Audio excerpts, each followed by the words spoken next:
अस्सलाम वालेकुम। गुज़िश्ता वीडियो के अंदर मैं बात कर रहा था कि हम में से बहुत सारे ऐसे हैं जो कब्र को अपनी आखिरत समझना भूल बैठे हैं। और एंट्री टेस्ट हो, कोई भी हमारा टेस्ट हो, सुबह जितने बजे हो हम उठे बैठे होते हैं। चलो सुबह की नमाज को अगर एक तरफ रखें, हम बकिया नमाज में जब हम ऑफिस के अंदर होते हैं, दफातर के अंदर होते हैं, तब भी उनकी सही तरह से पाबंदी नहीं हो रही होती। तो मेरे कहने का मकसद उस वीडियो के अंदर मैं ज़रा तल्ख़ अल्फाज में कह रहा था, कहता भी हूँ, बनता भी है कहना कि प्यार से हमारे उलमा भी बहुत कह गए, अम्बिया भी प्यार से बहुत कह गए, उनकी प्यार वाली ज़बान भी समझ नहीं आती। फिर दिल के अंदर दुख होता है कि यार प्यार भी समझ नहीं आता। तल्ख़ अल्फाज से भी कई उलमा कह गए बड़े बड़े, वो भी समझ नहीं आता। हम पता नहीं कहाँ जी रहे हैं, दुनिया के पीछे पड़े हुए, हमें आखिरत भूल गई है। हम अपने बच्चों को पढ़ा देते हैं और हम बड़े फ़ख्र से कहते हैं कि मैं अपने बच्चों को अमेरिका भेज रहा हूँ, लंदन भेज रहा हूँ। हमारे ही अपने मोहल्ले का वाक़या, उनके बच्चे अमेरिका में ठहरे हैं, पीछे घर में कोई परेशानी हो तो वो पहुँच नहीं सकते। क्या है जी, बच्चे हमारे अमेरिका में, पीछे से अकेले मर रहे होते हैं। सारे बच्चों को किसी को कहाँ भेज दिया, किसी को कहाँ भेज दिया, एक है तो उसको दूर भेज दिया, दो हैं तो उनको दूर भेज दिया खुद से। आला तालीम के लिए हम अपने बच्चों को जब बाहर भेजते हैं, ठीक है, अच्छी बात है, भेजें, लेकिन उन बच्चों के अंदर भी ये गैरत ज़रूर होनी चाहिए, शर्म व हया ज़रूर होना चाहिए कि जब वालिदैन को तकलीफ़ आए तो कम अज़ कम देखें। पहले तो रोज़ी पाकिस्तान के अंदर ख़त्म नहीं हो गई। पाकिस्तान बहुत बड़ा मुल्क है, एटमी ताकत है, एटमी ताकत से हट कर इसके अंदर बहुत कुछ पड़ा है। भूखा कोई यहाँ नहीं मर जाना। अगर आप पढ़ लिख चुके हैं तो आप यहाँ पर रहें, अपने मुल्क की खिदमत करें। ये फिर बात दूसरी तरफ चली जाएगी। मैं बस थोड़ा सा इस बात को टच करता हूँ कि हमारा मुल्क इस वक्त तरक्की याफ्ता ममालिक की लिस्ट में इसलिए नहीं खड़ा कि हमारे जितने भी एक्सपर्ट्स हैं, चाहे वो अकाउंटेंसी फील्ड के हों, मेडिकल फील्ड के हों, इंजीनियरिंग फील्ड के हों, या फिर केमिस्ट्री या किसी भी और फील्ड के अंदर हों, तो ऐसा होता है कि वो यहाँ से पढ़ लिख जाने के बाद या फिर यहाँ अच्छा खासा पढ़ लेने के बाद मज़ीद तालीम के लिए या तो बाहर चले जाते हैं, या फिर यहाँ पर उन्होंने कोई भी इन्वेंशन की, ईजाद की और यहाँ से बाहर चले। जिससे क्या होता है कि हमारे मुल्क की जो जहन होते हैं वो बाहर चले जाते हैं। पैसा वहाँ से आना को, पैसा तो यहाँ भी कमा सकता है बंदा, बात पैसे की नहीं होती, बात होती है एक्सपर्ट्स की। एक्सपर्ट माइंड हमारे बाहर चले जाते हैं, जिससे क्या होता है कि हमारी ब्रेन ड्रेन हो रहा होता है दूसरे ममालिक में। ये फिर दूसरी तरफ बात चली जाएगी, नहीं तो मैं इसको ज़रूर छेड़ता। बहरहाल हम ब्रेन ड्रेनिंग कर रहे होते हैं और हम कह रहे होते हैं जी हम बड़े सौखे हैं, सौखे मुकाला हो, पैसा आपके पास बहुत है, खिदमत आपके नौकर कर रहे हैं, फ़ायदा औलाद पैदा करने का। और फिर वही वालिदैन अकेले अकेले रह रहे होते हैं। पैसा बड़ा है जी, इतनी बड़ी कोठी है जी, बंगला है, रह अकेले रहे हैं, दो नौकर साथ में रह रहे हैं, बस क्या फ़ायदा यार। अपने बच्चों को साथ में रखो, पाकिस्तान में उनको आला से आला जॉब दिलवाओ, ज़रूर करें। अच्छा खैर, मैं बात कर रहा था कि हमें नमाज कुरान की तरफ आना चाहिए, क्योंकि देखें मुश्किल से मुश्किल टेस्ट हो, हम उसके लिए अगर उठ सकते हैं तो फिर कुरान के लिए क्यों नहीं उठ सकते, नमाज के लिए क्यों नहीं उठ सकते। क्या ऐसा रखा है दीन में इतना मुश्किल, क्या ऐसा मुश्किल है। अगर वो ये दुनिया हमारा मुस्तकबिल है, जो कि हमें पता है कि हम 30 साल एफ़र्ट करेंगे उसके बाद मिलेगा। यार नमाज तो वो है जो कह रही अभी अभी पढ़ो, अभी आ जाए, ताज़ा आ जाए, चेहरे का नूर। मैं इस बात पर अक्सर कहता हूँ, दिल का सुकून, घर का अमन। बताओ तुम आज एफएससी पढ़ लो, सिर्फ आज एफएससी का एक दिन का पढ़ लो और बताओ तुम्हें अजर मिल जाए, नहीं। 2 साल पढ़ोगे उसके बाद भी सर्टन नहीं होते आप लोग। 3400 सीट्स होती हैं पंजाब में और तकरीबन 70-80 हज़ार कैंडिडेट्स होते हैं। आप सर्टन हैं कि आप डॉक्टर बनेंगे? नहीं है सर्टन। ऐसा भी नहीं है कि आप मेहनत नहीं करते, तमाम लोग मेहनत कर रहे होते हैं। सीएसएस कैंडिडेट्स तमाम मेहनत कर रहे होते हैं। चार्टर्ड अकाउंटेंसी की तकरीबन 95% कैंडिडेट्स मेहनत कर रहे होते हैं। पास कितना हो रहा है सीए के अंदर? 30%।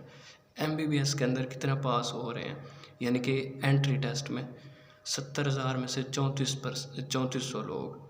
अब ये परसेंटेज आप खुद निकाल लीजिएगा, आपको आइडिया हो जाएगा कितने परसेंट पास हो रहे हैं। सीएसएस में 5-7% रिज़ल्ट आ रहा है। रीज़न कि वहाँ एफ़र्ट भी करते हो, उसके बावजूद भी आपको फल वहाँ का नहीं मिल पाता जो आप गोल डिज़ायर रख के बैठे होते हैं अपना।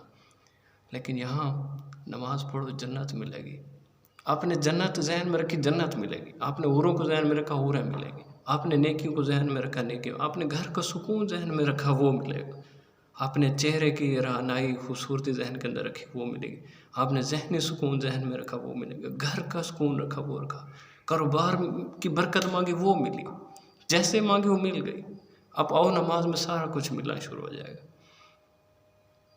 क्या कमाल चीज़ है। अभी भी आप अब इससे मज़ीद क्या आसान मिसाल कि जहाँ मेहनत करते हो आपको पता भी नहीं होता, आप सर्टन नहीं होते।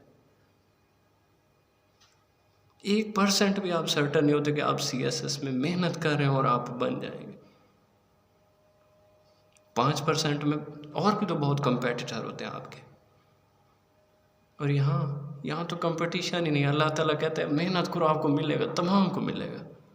70,000 MBBS के लिए लड़ रहे हैं अगर कैंडिडेट, 70,000 को बना दिखाओ गवर्नमेंट ऑफ पंजाब से, को नहीं बनाएंगे।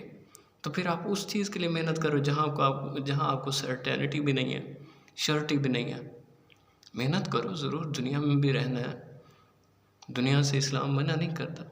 लेकिन मैं समझाना ये चाह रहा हूँ कि यार हमें दुनिया तो हम करते करते फिर इधर भी तो है ना जहाँ पर रिवार्ड ताज़ा मिलता है, इधर भी मिल रहा है। यार कमाल तो देखो उसके अताएँ, देखो MBBS मौत के बाद ख़त्म। MBBS ने साथ नहीं जाना, कब्र में किसने जाना? अल्लाह ने। अल्लाह ताला क्या फरमा रहे हैं कि मेरे नेक अमाल करो, मैं तुम्हारे साथ कब्र में भी तुम्हारा साथ दूंगा, उसके बाद आखिरत में भी साथ दूंगा, दुनिया में भी साथ दूंगा। एक जगह मेहनत करते हैं हम, 3 जगहों पर रिवार्ड। दुनिया में कई हज़ारों फीसद बढ़कर रिवार्ड मिल रहा है। कब्र में जन्नत के नज़ारे, अगर बहुत अच्छे हैं तो फिर हुजूर भी ज़ियारत करा देते हैं। कब्र जन्नत का बाग बन जाती है। दूसरा रिवार्ड, वैसे तो हज़ारों रिवार्ड दुनिया में है, कब्र में हज़ारों रिवार्ड है। सिर्फ सूरतुल मुल्क पढ़ लो, कब्र कहती है, कब्र अज़ाब ही नहीं है ना, जहाँ से अज़ाब आने सूरतुल मुल्क आ जाएगी सिर्फ एक चीज़ पढ़ लेने से। तो यार और उसकी रहमतें कहाँ। आखिरत में वो कहेगा आज मेरे अर्श के साए तले हुजूर आगे ठहरे होंगे हौज़ कौसर पे, और क्या चाहिए, हूरें इंतज़ार कर रही हैं जन्नत के अंदर खूबसूरत महलात। इधर काम करो, इधर रिवार्ड भी मिल रहा है, महलात उधर भी बन रहे हैं, और क्या चाहिए हमें यार। किस दुनिया में हम जी रहे हैं। अभी भी मतलब इससे आसान एग्जांपल्स मैं नहीं दे सकता। तो हमें नमाज की तरफ आना चाहिए। मैं दुनियादार हूँ, मैं भी दुनिया की तालीम हासिल कर रहा हूँ, CA स्टूडेंट, साथ साथ में पूरी कोशिश। अब मैं जब इस तरफ आना शुरू हूँ तो रियलाइज़ हुआ, इससे पहले मैं मतलब एक वक्त था कि मैं मस्जिद का मुअज़्ज़िन था, छोटी सी एज में, 5-7 साल की एज में। लेकिन फिर दुनियादारी में लगे तो नाकामी भी बड़ी लगी दुनियादारी में। तब रियलाइज़ हुआ कि यार जब दीन के थे और साथ में दुनिया के भी थे तब हम पोजीशंस लिया करते थे, जब सिर्फ दुनिया के बने तो तब पोजीशंस भी छिन गई, वो ताकत भी छिन गई।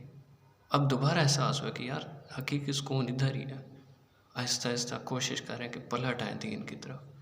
तो मैं अपनी हर वीडियो के अंदर, हर मैसेज के अंदर ये बात कन्वे करने की कोशिश कर रहा हूँ कि हमें नमाज, कुरान, फ़ीमेल्स की पर्दादारी और उसके अलावा शर्म होया, इन चीज़ों की तरफ आना चाहिए। किसी का कर्ज ना देना हो और किसी इंसान को तकलीफ़ ना दे, ये 5 चीज़ें हैं। नमाज, कुरान, किसी का कर्ज ना देना हो, इंसान को तकलीफ़ ना दें, और औरतों की पर्दादारी। इन चीज़ों पे मैं बहुत बात कर रहा हूँ, मुसलसल बात। और आपसे भी यही रिक्वेस्ट है कि देखें आप ख़ुद भी दीन, मैंने बहुत आसान एग्जांपल्स देकर बात किया कि आप भी दीन की तरफ आएँ, मैं भी दीन की तरफ, और फिर आप और मैं आ जाने के बाद हम अपने घरों में कन्वे करें। इस बीच दुनिया को साथ ले कर चलें, अपने जीना यहाँ पर, बच्चों के लिए आसानी पैदा करनी, लेकिन आखिरत को ना भूलें। वो तो सर्टन है यार। आप एफ़र्ट करो, आप CSS बने या ना बने पता नहीं है, आप एफ़र्ट करो, CA के अंदर एग्ज़ाम्स रह जाते हैं, एफ़र्ट करो, कम्पेटिटिव एग्ज़ाम्स रह जाते हैं, NTS रह जाते हैं, एफ़र्ट करते आगे पता चलता है एग्ज़ामिनर ने पता नहीं कहाँ से फेल कर दिया। यहाँ करो तो सही एफ़र्ट, तहज्जुद पढ़ो, रिवार्ड मिलेगा, रोज़ा रखो, मिलेगा। अल्लाह कह रहा है रोज़ा मेरे लिए, इसका अजर मैं दूँगा। हज करो, रिवार्ड मिलेगा। तो हमें इन चीज़ों का ख्याल रखना चाहिए। अगर मैसेज अच्छा लगा तो चैनल को सब्सक्राइब कर दीजिएगा, नहीं तो आपकी मर्ज़ी। जज़ाकल्लाह।